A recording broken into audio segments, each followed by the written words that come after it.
don't need the mic yet. I got to say a few words about it. Okay. Before I give you the mic, we have a small gift for you on behalf of everybody in the room here.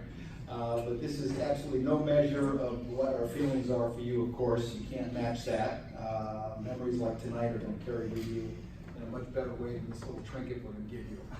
I'm sure I'll like it. Yeah. You'll like it. We'll go on some shelf somewhere. Yes, you're supposed to show it off. Oh, right on.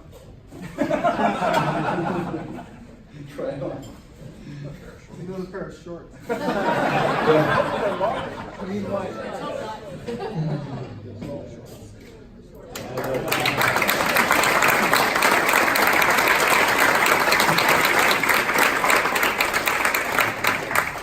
So I just need to say a couple words because I was given a whole 2-page thing of John's accomplishments over the years that I was supposed to read. I'm not going to read them, okay? I'm not going to bore everybody here. So I just want to leave the stage here by saying the following about John. Okay, I've known John for a long time. He shared experiences with me about his pre-MIT days that I still carry with me today. John was a fast swimmer. Okay, he was a great coach and a mentor, and he cared about his athletes. I think you've heard that in spades tonight, and all the people being here supports that as well. And he did a lot of good things. And he was a great friend to me, as well as many others in this room and outside this room. So I'd just like to say thank you, John. Great future.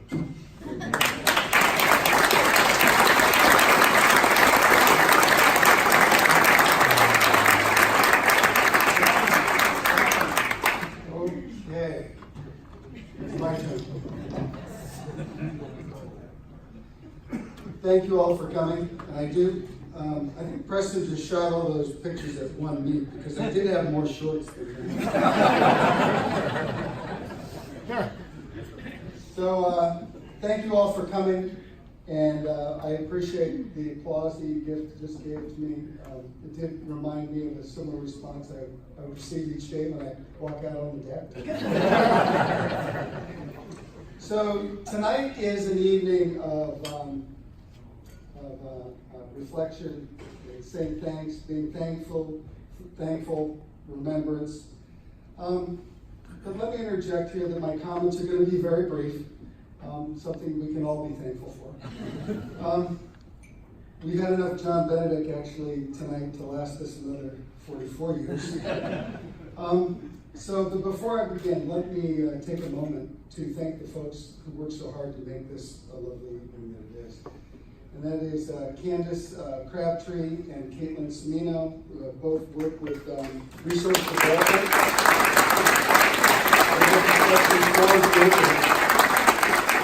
Ken Johnson, who's the director of Data Communications, Promotions, and Marketing, and Julie Serrero. Thank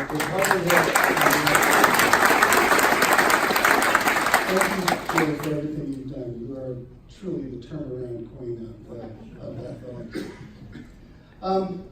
That said, let me tell you, let me begin by saying how thankful I am that each of you made the time and the effort to come here tonight and celebrate with me. I know that some of you changed some very important plans to be here tonight. And others have traveled great distances to be here. For that, I really cannot thank you enough. And thank you to our teammates, colleagues who just spoke on my behalf. I appreciate your kind and gentle words, your complimentary remarks, as well as your wisdom in resisting the temptation to share some of my not so good things. That best be left to the fog of history. With deep appreciation, I thank you for that. And a special thanks to my family who were able to join me here tonight. My son Andrew, and his wife Jessica, my daughter Anne, and her husband Dave. Hugh and Barbara Marlowe, who are representing the Marlowe side of the family, come from Middlebury, Vermont. Hugh, I think it just stopped snowing there. Unfortunately, our twin daughters, Kate and Emma, could not be here to join us. They're busy on their semester abroad, one in London and the other one in South Africa, spending my hard-earned retirement money, as they should. My family means everything to me. And you stood by me when I needed support, gave me a hard time when I deserved it, and have given me love, because that's exactly what you do. And I love you for that. And Bella, you've always been there to support me when I needed it, correct me when I was wrong. Spent most of your time doing that. And love me unconditionally. And I love you for that.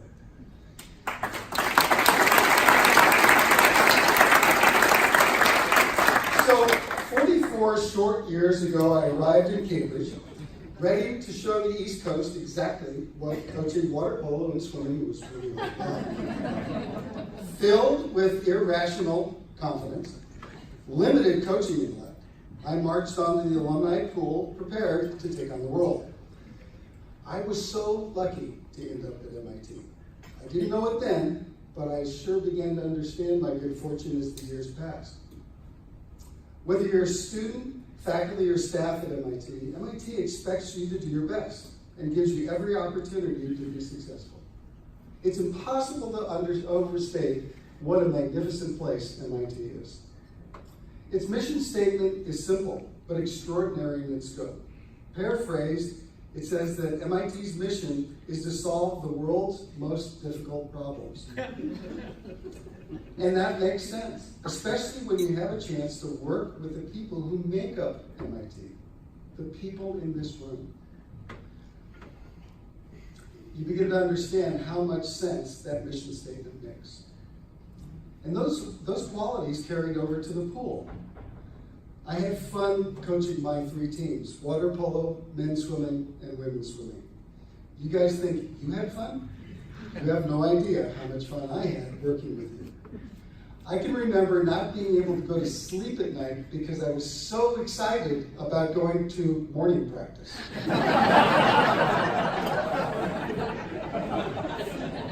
I really loved working with you. Today I remind our coaches that you spend 99% of your time practicing, so you better make it fun, and I think we have fun. When we hire coaches now, I tell them that this might be the best place that you ever coach in your life. I tell them that if you're able to tap into the athlete's intellect, passion to learn, love of planning, drive to be better, dedication and loyalty to task and to team, and the MIT competitive spirit, many times you just have to step out of the way as a coach. The miracle that is human nature to succeed against all odds is on full display, and I was privileged to experience those moments, whether it be coaching or teaching. I was so prepared to be a teacher here. Little did I know that in reality, I was going to be the student for 44 years. You're all leaders in the room. You remember when you finally got what you wanted, and that was a chance to lead. And how exciting was that, right? And then in that same instantaneous moment, you said, shoot, I'm in charge. I gotta do this. It was at that red hot moment that you became a student. It would take another 44 years for me to explain what I have learned from each of you, students, athletes, coaching colleagues, administrative coworkers. Suffice it to say that one of the most important lessons you taught me was to care about the person. It's not the times, it's not the wins, the goals, the policies, rules, regulations. We know it's not the rules and regulations. All that's a byproduct of getting the person right. And all of you taught me that. I was so fortunate to grow up coaching during a time where competitiveness was really fierce, and the nobility of the coaching brotherhood and sisterhood, what transcended any rivalry. Help was always a phone call away, a sincere chat on the deck, about how you can help me make my team better.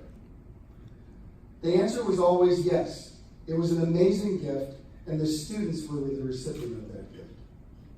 To each coaching colleague here tonight, I thank you for sharing and helping MIT swimming and water polo be in the hunt. If MIT had any success, it was because of the wisdom you shared so generously. Thank you for that. The other thing that I learned is the power of trust. There's a person named Ash Jones who trusted me enough to have me join my first age group swimming team. Another guy named Dick Jacobs, who went way out on a limb and trusted me to enter college. Another fellow named Peter Catino, who trusted me enough to write a glowing recommendation for this job. And another fellow named Jim Smith, who was then athletic director at MIT, who trusted me enough to lead the swimming and water polo teams and teach physical education at MIT. Without all that trust, I would not be standing here tonight. You have all trusted me, laughed and cried with me, lived the highs and lows with me that can be varsity athletics. You trusted, you inspired me to learn to lead and trust myself, and to live the wonderful and fulfilling life at MIT that has really been second to none. It's because of you all, that I stand here tonight, fulfilled and thankful for your lessons, your trust, and your love.